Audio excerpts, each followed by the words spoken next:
Hello students, welcome to Abhipedia powered by Abhimanyu IAS. My name is Rohit Midda. Students, आज की class में हम discuss करेंगे the miscellaneous current affairs of third week of December 2020.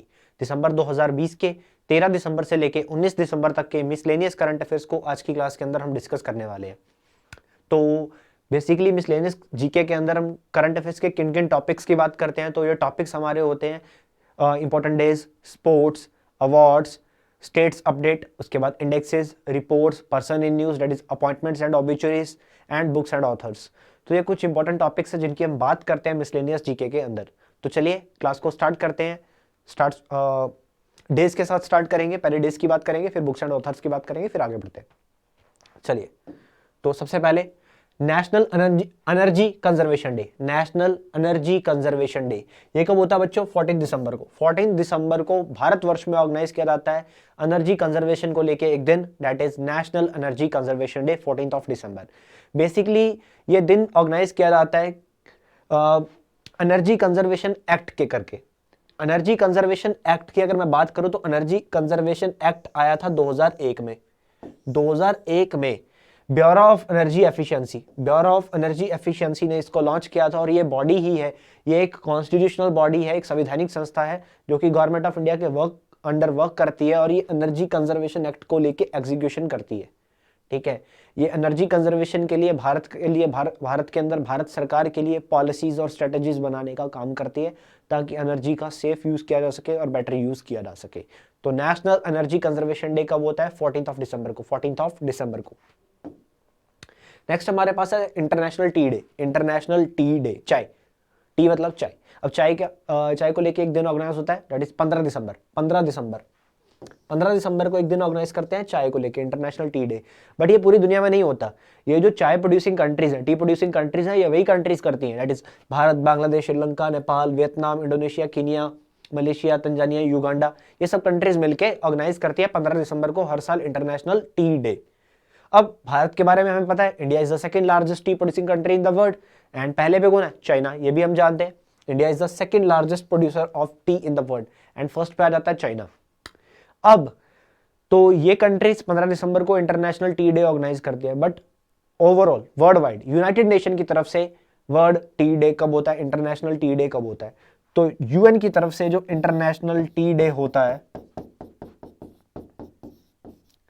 वो होता है 21 मई को. वो होता है 21 मई को, 21st ऑफ मई को. 21st ऑफ मई को. आगे बढ़ते हैं. विजय दिवस, विक्ट्री डे. विजय दिवस क्या होता है? विक्ट्री डे कब होता है? 16 दिसंबर को. 16 दिसंबर को होता है विक्ट्री दिवस, क्योंकि 1971 में भारत और पाकिस्तान के बीच में जंग हुई थी और 16 दिसंबर 1971 को भारत ने ये जंग जीती थी. 16 दिसंबर 1971 को हमने ये जंग जीती थी. भारत और पाकिस्तान के बीच में हो रही जंग, और इसमें हमने ईस्ट पाकिस्तान को बेसिकली एक अलग से मुल्क बना दिया गया था, that is Bangladesh. East Pakistan जो था वो अलग से एक देश बना दिया गया था, दैट इज बांग्लादेश. तो लिबरेशन ऑफ बांग्लादेश भी तब हुआ था. तो 16 दिसंबर 1971 को ये लड़ाई हुई थी. और इसी के चलते हुए 16 दिसंबर को हम हर साल ऑर्गेनाइज करते हैं विक्ट्री डे और विजय दिवस. नेक्स्ट हमारे पास है international migrants day. International migrants day ये कब होता है? ये होता है 18 दिसंबर को. ये कब होता है? ये होता है 18 दिसंबर को. 18 दिसंबर को बेसिकली हम ये दिन ऑर्गेनाइज करते हैं क्योंकि 18 दिसंबर 1990 को 18 दिसंबर 1990 को यूनाइटेड नेशन ने international convention on the protection of rights of all migrant workers and members of their families के लिए इसको अडॉप्ट कर लिया था यूनाइटेड नेशन के द्वारा. यूनाइटेड नेशन ने इसको अडॉप्ट किया था, दैट इज इंटरनेशनल कन्वेंशन को, for the protection of rights of the all migrant workers and member of their families. कब? 18 दिसंबर 1990 को. उसी के चलते हुए हर साल 18 दिसंबर को हम ये दिन ऑर्गेनाइज करते हैं, दैट इज माइग्रेंट्स डे. तो 2020 में ऑर्गेनाइज किया गया इस इंटरनेशनल माइग्रेंट डे का थीम क्या रहा? दैट इज री इमेजिनिंग ह्यूमन मोबिलिटी. ये बेसिकली इसका थीम रहा 2020 के अंदर. आगे बढ़ते हैं. Next is minorities rights day. Minorities, तो जो भी माइनॉरिटीज होती हैं, ठीक है, उनके राइट्स को लेके हम एक दिन ऑर्गेनाइज किया जाता है यहाँ पे. ये कब होता है? ये होता है 18 दिसंबर को. ये भी 18 दिसंबर को होता है. माइग्रेंट्स डे भी 18 दिसंबर को ही होता है. 18 दिसंबर 18th ऑफ दिसंबर को हम इसको ऑर्गेनाइज करते हैं. 18 दिसंबर. Next is Goa liberation day. Goa liberation day ये 19 दिसंबर को हम ऑर्गेनाइज करते हैं, क्योंकि 19 दिसंबर 1961 को गोवा लिबरेट हुआ था, दैट इज गोवा मुक्त हुआ था। लिबरेशन का मतलब क्या होता है? मुक्ति। तो गोवा मुक्त हुआ था 19 दिसंबर 1961 को। तो 1961 से लेके 19 दिसंबर का ये दिन हम ऑर्गेनाइज करते आ रहे हैं, हर साल हम इसको ऑर्गेनाइज करते हैं, Goa liberation day. Goa liberation day कब होता है? 19 दिसंबर को। और 2020 में 60वां गोवा लिबरेशन डे ऑर्गेनाइज किया गया, ठीक है। 1961 में 18 दिसंबर 1961 को भारत ने 36 घंटे का, हमारी फोर्सेस ने 36 घंटे का एक ऑपरेशन चलाया था, जिसको नाम दिया गया था ऑपरेशन विजय। ऑपरेशन विजय, ऑपरेशन विजय, विजय या फिर ऑपरेशन विक्ट्री हम इसको बोल सकते हैं, विजय और विक्ट्री। चलिए आगे देखते हैं, गोवा लिबरेशन डे कब है? 19 दिसंबर। 19 दिसंबर। नेक्स्ट हमारे पास आती है किताब। अब किताब की अगर मैं बात करूं तो किताब का टाइटल क्या है? Dharma decoding the epics of a meaningful life. Dharma decoding the epics of a meaningful life, epics for a meaningful life. अब देखिए टाइटल हमने देख लिया, किताब का पोस्टर आपके सामने है। इस किताब को लिखा है एक बहुत ही फेमस ऑथर अमीश त्रिपाठी जी ने। ये अमीश त्रिपाठी जी की अगली किताब है, that is Dharma. But Amish Tripathi ji ने ये किताब अकेले नहीं लिखी है, यहाँ पे एक को ऑथर भी है, दैट इज भावना रॉय। भावना रॉय। तो भावना रॉय के साथ मिलकर अमीश त्रिपाठी ने किताब लिखी है धर्मा। धर्मा अब फेमस राइटर है, इसलिए किताब इंपॉर्टेंट हो जाती है। नेक्स्ट हमारे पास है भारत का रैंक रहा ह्यूमन डेवलपमेंट इंडेक्स में 131। ह्यूमन डेवलपमेंट इंडेक्स में बेसिकली 2019 में ह्यूमन डेवलपमेंट इंडेक्स स्कोर में भारत ने जो स्कोर प्राप्त किया वो किया 0.645। 0.645 2019 में हमारा HDI स्कोर रहा, जिसके चलते हुए अभी हमारा रैंक आया 131, 131, ठीक है, 131 रैंक आया है। अब भारत के अंदर लोगों का स्वास्थ्य कैसे रहता है, लोगों का रहना सहना कैसे है, लोगों की शिक्षा कैसी है, उसके ऊपर निर्भर करता है ये ह्यूमन डेवलपमेंट इंडेक्स। ये ह्यूमन डेवलपमेंट इंडेक्स। अब इस इंडेक्स को टॉप किसने करा? तो इस इंडेक्स को टॉप करा है नॉर्वे ने। इस इंडेक्स को टॉप करा नॉर्वे ने। नॉर्वे ने इसको टॉप करा, ठीक है। नॉर्वे का स्कोर रहा कितना? 0.957, 0.957, और भारत का स्कोर था 0.645। अब सेकंड नंबर पे दो कंट्रीज आते हैं, आयरलैंड और स्विट्जरलैंड। आयरलैंड और स्विट्जरलैंड दोनों सेकंड नंबर पे आ जाते हैं, ठीक है। और थर्ड नंबर पे आता है हांगकांग, चौथे पे आइसलैंड, पांचवे पे जर्मनी। तो ये टॉप 5 कंट्रीज, एंड भारत रहा 131 पे, that is human development index. Human development index. Next is UNESCO का state of education for India report. UNESCO का state of education for India report. अब यूनेस्को अपनी इस रिपोर्ट में क्या कहता है? यूनेस्को अपनी इस रिपोर्ट में बेसिकली बात करता है technical and vocational education and training की, ठीक है। TVET बोलते हैं हम इसको, that is technical and vocational education and training की बात करता है। तो यूनेस्को कहता है कि भारत ने अभी 2020 में नई एजुकेशनल पॉलिसी लॉन्च करी है, ठीक है। तो उसके अंदर ये technical and vocational education and training को इंक्लूड किया गया। अब technical and vocational education and training का जो चर्चा थी, इसकी जो चर्चा थी, इसके लिए जो प्लानिंग भारत के लिए थी, ये 2016 से लेके ही यूनेस्को ने कर दी थी। 2016 से 2021 5 ईयर का एक प्लान ऑलरेडी यूनेस्को ने एक स्ट्रेटेजी बनाई हुई थी, ठीक है। अब ये स्ट्रेटेजी यूनेस्को ने क्यों बनाई और भारत सरकार की नई एजुकेशन पॉलिसी? क्योंकि 2030 तक हमें जो अडॉप्ट करने हैं 17 सस्टेनेबल डेवलपमेंट गोल, उसके अंदर हमारा सस्टेनेबल डेवलपमेंट गोल एक ये भी आता है, एजुकेशन फॉर ऑल। तो एजुकेशन सिस्टम को वहां पे बढ़ाने के लिए, सस्टेनेबल डेवलपमेंट गोल को 2030 तक अचीव करने के लिए, तो यहाँ पे technical and vocational education training का सहारा लेना बहुत जरूरी है। तो ये technical and vocational education training होती क्या है? क्या होती है? बेसिकली टेक्नोलॉजीज के बारे में, ठीक है, different kinds of practical skills provide करवाना, जो हमारे डिफरेंट सेक्टर्स हैं उनके अंदर जो ट्रेनिंग्स को लेके जाके कंपनीज के अंदर स्किल्स प्रोवाइड करवाना। तो ये क्या है? वोकेशनल ट्रेनिंग हो गई। तो ये सारी चीज़ें, ठीक है, यूथ को एम्प्लॉयमेंट प्रोवाइड करने में हेल्प करती हैं, ठीक है। तो इसी के चलते हुए ये जो training and vocational education and training है, ये बहुत हेल्प करती है, ये बहुत हेल्प करता है। Technical and vocational education training जो है ये यूथ को बहुत हेल्प करेगी, जो कंपनीज है उनको खड़े होने में बहुत हेल्प करती है। तो ये स्किल्स बेसिकली हमारी स्किल्स को बूस्ट करने का काम करती है, ठीक है। अब यूनेस्को ने भारत के लिए यहाँ पे कुछ इसके बेनिफिट्स रखे हुए हैं, ठीक है। क्या?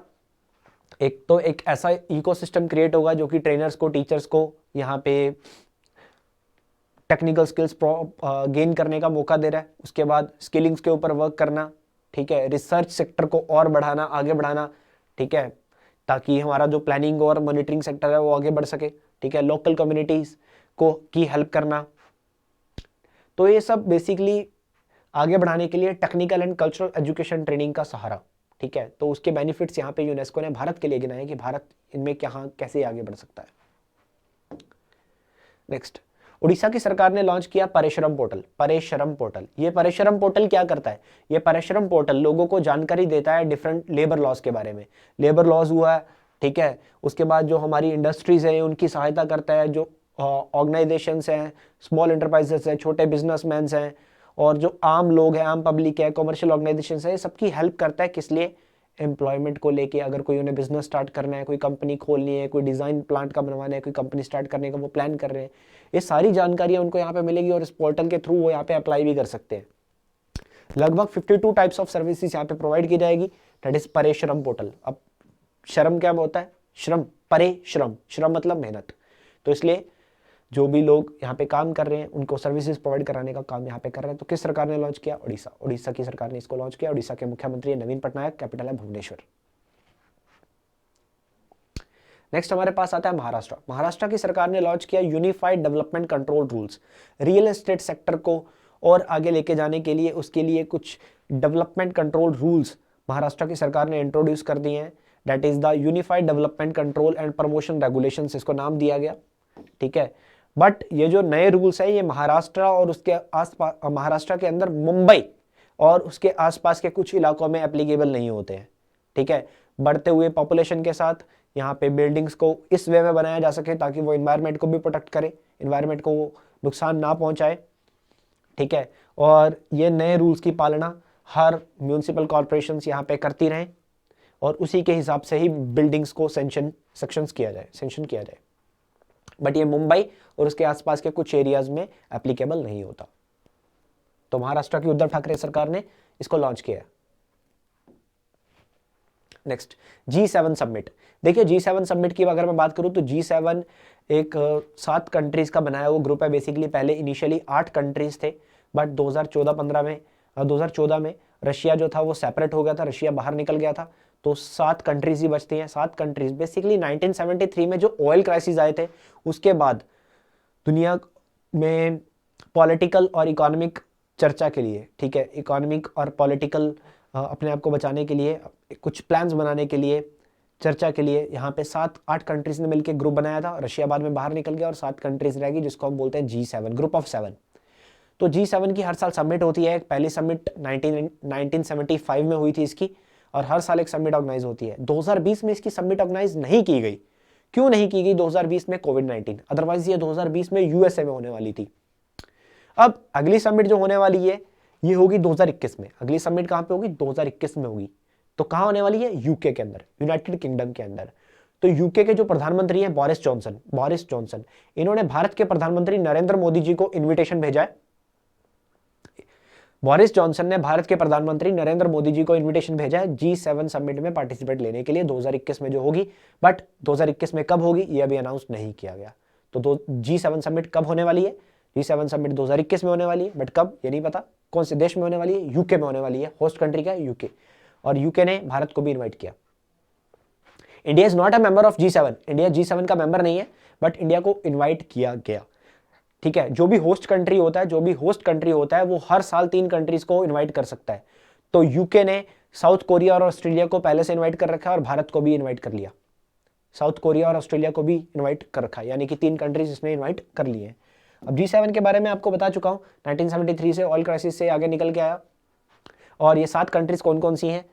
US, UK, France, Germany, Italy, Japan and Canada. ये 7 देश हैं। ये 7 कंट्रीज का बनाया हुआ एक ग्रुप, दैट इज G7। अब देखिए यूके यहाँ पे क्या प्रचार कर रहा है। यूके यहाँ पे ये बोल रहा है कि ये 7 कंट्रीज को अंदर, ठीक है, साउथ कोरिया, ऑस्ट्रेलिया और भारत को भी ऐड कर दिया जाए और G7 को बना दिया जाए D10। G7 को बना दिया जाए D10। हो सकता है 2021 में होने वाली इस G7 समिट में D10 के बारे में काफी चर्चा हो। D10, अब D10 क्या है? D मतलब डेमोक्रेसीज, तो दुनिया की 10 सबसे बड़ी डेमोक्रेसीज।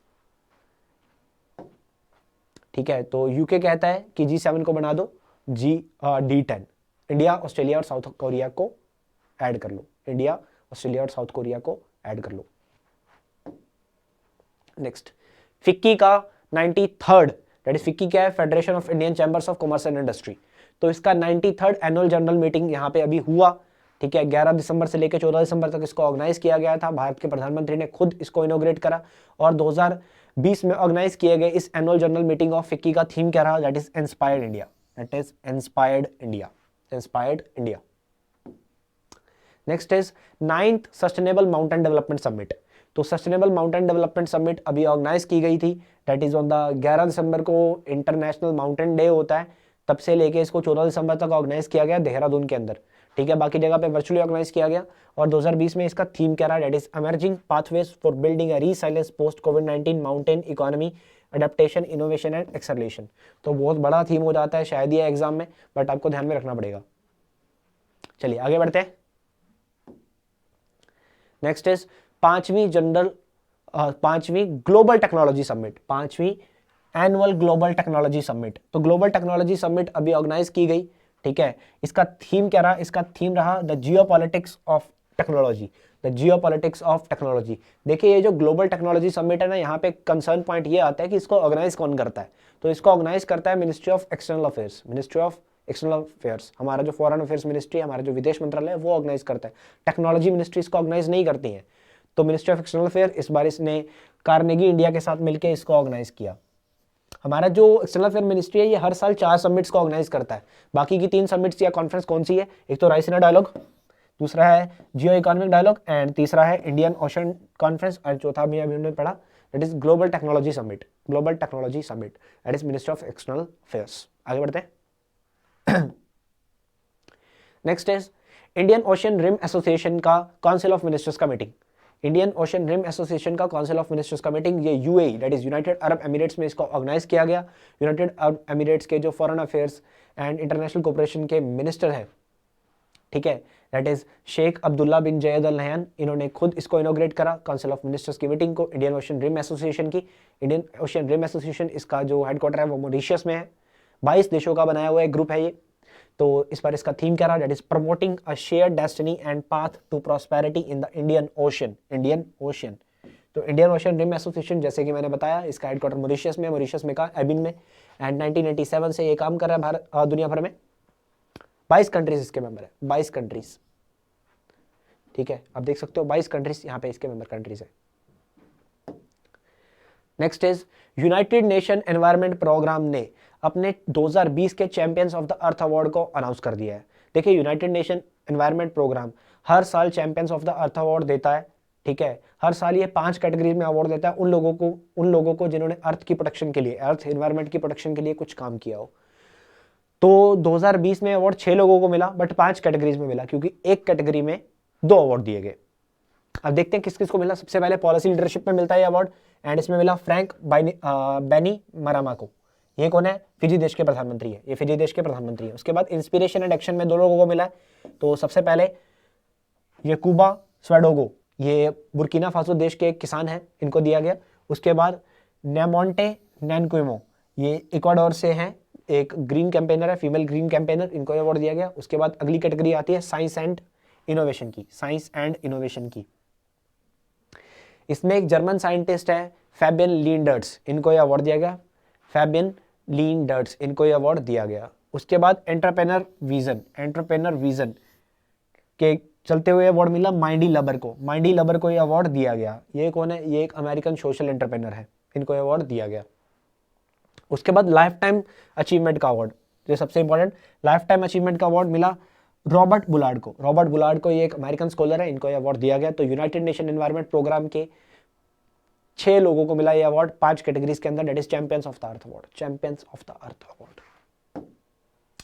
नेक्स्ट पॉल सेंतवा, इनको मिला है एशिया रीजन के लिए गोल्डमैन एनवायरमेंटल प्राइज। देखिए गोल्डमैन एनवायरमेंटल प्राइज जो है सभी जोन के लिए मिलता है, ठीक है, चाहे वो साउथ अमेरिका हो, चाहे नॉर्थ अमेरिका हो, यूरोप हो, अफ्रीका हो, सब रीजन के लिए अवार्ड दिया जाता है, ठीक है। तो पॉल सेंतवा, ये पॉल 2001 में बनी किसान, that is Karen environmental and social action network के को फाउंडर है। तो इनको यहाँ पे एशिया रीजन के लिए अवार्ड दिया गया म्यांमार के पॉल सेन को, म्यांमार के पॉल सेन के। तो बाकी के 5 लोग कौन है जिनको ये अवार्ड मिला? बाकी के लोग जिनको ये अवार्ड मिला तो ये हैं आइलैंड नेशन के क्रिस्टल एम्ब्रोस, बहामास से, अफ्रीका से चिबेजे, ये घाना देश से, साउथ अमेरिका से निमोंटे नोनेको, इनको बारे में हमने पहले भी पढ़ा था, इनको वो भी मिला है, क्या कहते हैं, अभी हमने पढ़ा था यूनाइटेड नेशन इन्वायरमेंट प्रोग्राम का champions of the earth award. And north America के लिए लाइडी पेच मैक्सिको से हैं, यूरोप के लिए लूसी पिंसन फ्रांस से हैं, एशिया के लिए पॉल सिंतवा, ठीक है, म्यांमार से, अभी हमने पढ़ा इनके बारे में। ये जो गोल्डमैन इन्वायरमेंटल प्राइज है, ये गोल्डमैन इन्वायरमेंटल फाउंडेशन के द्वारा दिया जाता है, जो कि सैन फ्रांसिस्को कैलिफोर्निया यूएसए में जिसका हेडक्वार्टर है। इसको ग्रीन नोबेल प्राइज भी बोलते हैं, इसको ग्रीन नोबेल प्राइज भी बोला जाता है। Next, golden peacock award, golden peacock environment management award. तो golden peacock environment management award 2020 में दिया गया steel authority of India limited को। देखिए, हर साल ये अवार्ड दिया जाता है किसी ऐसी कंपनी को जो अपनी कंपनी के अंदर, जो अपनी इंडस्ट्री के अंदर इन्वायरमेंट सेफ्टी प्रैक्टिसेस करते हैं, ठीक है, इन्वायरमेंट को सेफ रखने की परफॉर्मेंस करते हैं। तो ऐसे इक्विपमेंट्स को यूज़ करते हैं ताकि जो कि इन्वायरमेंट को ज़्यादा पोल्यूट ना करे। तो उसके चलते हुए गोल्डन पीकॉक एनवायरमेंट अवार्ड दिया जाता है, मैनेजमेंट अवार्ड दिया जाता है हर साल by the global environment foundation, by the world environment foundation, ये अवार्ड दिया जाता है। तो इस बार इसको मिला steel authority of India limited. Next, FIFA players for the 2020, best FIFA players for the 2020। तो फीफा ने डिक्लेयर किया, फीफा जो कि फुटबॉल की इंटरनेशनल बॉडी है जिसका हेडक्वार्टर ज्यूरिच स्विट्जरलैंड के अंदर है। तो फीफा ने अनाउंस किया अपने बेस्ट मेल और best female FIFA player for the 2020, इन्होंने डिक्लेयर कर दिया। तो अगर मैं मेल की बात करूं, मैन की बात करूं, तो यहाँ पे लेवेंडोस्की, रॉबर्ट लेवेंडोस्की, तो ये यहाँ पे पोलैंड नेशनल टीम के कैप्टन हैं। तो इनको बेस्ट फीफा मैन प्लेयर दिया गया। और फीफा बेस्ट वुमेन प्लेयर की बात करूं तो लूसी ब्रॉन्जे इनको ये दिया गया। Next, Associate Enterprise of the Century award. तो ये अवार्ड देखिए, Associated Chamber of Commerce of India, Chambers of Commerce of India का अभी फाउंडेशन वीक ऑर्गेनाइज किया गया था 15 से 19 दिसंबर तक, जिसका थीम रहा था इंडियाज रीसाइलेंस आत्मनिर्भर road map towards $5 trillion economy. इसी के चलते हुए हमारे प्रधानमंत्री नरेंद्र मोदी जी ने टाटा ग्रुप को एक अवार्ड दे दिया, क्योंकि टाटा ग्रुप भारत की इकोनॉमी को प्रमोट करने के लिए काफी टाइम से वर्क कर रहा है। तो रतन टाटा जी ने टाटा ग्रुप के ही बिहाफ पे अवार्ड को रिसीव किया, that is the Enterprise of the Century award. इसी के चलते हुए रतन टाटा की अगर मैं और बात करूं तो रतन टाटा को 21 दिसंबर को एक और अवार्ड भी मिला, that is global visionary of sustainable business and peace award. ये Indo Israel chambers of commerce ने दिया, तो रतन टाटा। नेक्स्ट है, आरबीआई ने 3 नए एग्जीक्यूटिव डायरेक्टर अपॉइंट किए, रिजर्व बैंक ऑफ इंडिया ने 3 नए एग्जीक्यूटिव डायरेक्टर अपॉइंट किए हैं, जिनका नाम है R Subramanian, R S Ratho, Rohit Jain. RBI के बारे में हम पहले भी बात कर चुके हैं। आरबीआई बना था 1 अप्रैल 1935 को, और आरबीआई के जो गवर्नर अभी हैं उनका नाम है शक्तिकांत दास। आरबीआई का हेडक्वार्टर 1935 में जब आरबीआई बना तब कोलकाता में था, 1937 में उसको मुंबई में शिफ्ट कर दिया गया। एंड आरबीआई पहले एक प्राइवेट बैंक था जिसका नेशनलाइजेशन हुआ था 1 जनवरी 1949 को। चलिए आगे देखते हैं। यूके के जो प्रधानमंत्री हैं, जिनका नाम है बोरिस जॉनसन, इनकी बात हमने पहले भी की। पहले हमने इनकी बात करी थी क्योंकि इन्होंने भारत के प्रधानमंत्री नरेंद्र मोदी जी को इनवाइट किया है G7 समिट के लिए 2021 में। अब भारत ने इनको इनविटेशन दिया है रिपब्लिक डे गेस्ट के तौर पे। देखिए 26 जनवरी को भारत अपना 72nd रिपब्लिक डे ऑर्गेनाइज करेगा 26 जनवरी 2021 को। उसमें हर साल रिपब्लिक डे के मौके पे, गणतंत्र दिवस के मौके पे हम किसी न किसी चीफ गेस्ट को, अदर कंट्रीज के किसी न किसी डेलीगेशन को इन्वाइट करते हैं। तो इस बार हमारे गेस्ट रहेंगे यूके के prime minister Boris Johnson. Next, Kotak Mahindra bank एक प्राइवेट सेक्टर बैंक जिसका हेडक्वार्टर मुंबई में, मुंबई महाराष्ट्र के अंदर है। तो कोटक महिंद्रा बैंक के जो एमडी हैं इनका नाम है उदय कोटक। तो उदय कोटक जी का टर्म खत्म हो रहा है, तो आरबीआई ने इनको 3 साल के लिए रीअपॉइंट कर दिया। किसी भी प्राइवेट बैंक या पब्लिक सेक्टर बैंक का अगर कोई एमडी सीईओ अपॉइंट करना हो तो पहले आरबीआई का परमिशन जरूरी होता है। प्रसार भारती, तो प्रसार भारती के सीईओ हैं शशि शेखर वेम्पति। प्रसार भारती जो कि भारत का सबसे बड़ा पब्लिक ब्रॉडकास्टिंग एजेंसी है। तो इसके जो सीईओ हैं शशि शेखर वेम्पति जी, इनको वाइस प्रेसिडेंट बना दिया गया एशिया पैसिफिक ब्रॉडकास्टिंग यूनियन का इनको वाइस प्रेसिडेंट बना दिया गया, जिसका headquarter Asia Pacific broadcasting union जिसका हेडक्वार्टर है मलेशिया की राजधानी कोलालंपुर के अंदर। Next, national highway authority of India, national highway authority of India Bharat सरकार की एक ऐसी बॉडी जो कि भारत में हाईवे बनाने का काम करती है और भारत सरकार की पहली ऐसी बॉडी जो फुल्ली डिजिटल हो चुकी है। तो इसके जो चेयरमैन थे इनका नाम था सुखबीर सिंह संधू। इनका जो टेन्योर था वो खत्म हो रहा है, तो सरकार ने इनको 6 महीने का एक्सटेंशन दे दिया। सरकार ने इनको 6 महीने का एक्सटेंशन दे दिया है, सुखबीर सिंह संधू। नेक्स्ट स्पोर्ट्स पे आ रहे हैं। दोहा 2030 में होने वाली एशियन गेम को होस्ट करेगा दोहा। 2030 में होने वाली एशियन गेम्स को होस्ट करेगा दोहा। दोहा कतर देश की राजधानी है। तो 2030 में एशियन गेम्स कहाँ होने वाली है? कतर देश के अंदर। अब 2030 में होंगी दोहा में, ठीक है। इससे पहले क्योंकि एशियन गेम्स तो हर 4 साल बाद होती है, तो एशियन गेम्स 2022 में सबसे पहले होने वाली है हंगझोउ चाइना के अंदर, और 2026 में होंगी जापान के अंदर। 4 साल बाद होती है एशियन गेम्स, और उसके बाद 2030 में होंगी दोहा कतर में। उसके बाद 2034 में होंगी कहाँ पे? सऊदी अरेबिया की कैपिटल सिटी रियाद में, सऊदी अरेबिया 2034 में, ठीक है, 2034 में। तो यहाँ पे 2030 में ऑर्गेनाइज करेगा दोहा कतर। एशियन गेम्स की और बात करें तो ई स्पोर्ट्स मतलब जो गेम्स ऑनलाइन खेली जाती है, ठीक है, तो उनको भी यहाँ पे फुल मेडल इवेंट यहाँ पे ले लिया गया, अडॉप्ट कर लिया गया है। 2022 में जो हंगझोउ चाइना में एशियन गेम्स होंगी वहां पे ई स्पोर्ट्स भी ऑर्गेनाइज किया जाएगा। ई स्पोर्ट्स और ब्रेक डांसिंग ये दोनों ही इवेंट ऑर्गेनाइज किए जाएंगे। मैक्स वेस्टरपेन इन्होंने जीता है Formula 1 Grand Prix, Abu Dhabi Grand Prix. देखिए ग्रैंड प्रिक्स क्या होता है? Formula 1 car racing events. तो मैक्स वेस्टरपेन इन्होंने जीता है। नेक्स्ट 2023 में इंटरनेशनल हॉकी फेडरेशन का man hockey World Cup host करेगा ओडिशा, अपनी 2 सिटीज के अंदर, that is Bhubaneswar and Rourkela के अंदर, ठीक है। ओडिशा इसको पहले भी होस्ट कर चुका है, इंटरनेशनल हॉकी फेडरेशन के जो वर्ल्ड कप्स है उसको पहले भी होस्ट कर चुका है। अभी मैन हॉकी का वर्ल्ड कप ये फिर से होस्ट करने जा रहा है 2023 में। ये 15वां एडिशन होगा 2023 में, इसका 15वां एडिशन होगा। बेसिकली हर 4 साल बाद ऑर्गेनाइज किया जाता है ये इंटरनेशनल हॉकी फेडरेशन का वर्ल्ड कप, 4 साल बाद ऑर्गेनाइज होता है। तो ओडिशा अब इसको ऑर्गेनाइज करेगा 2023 में।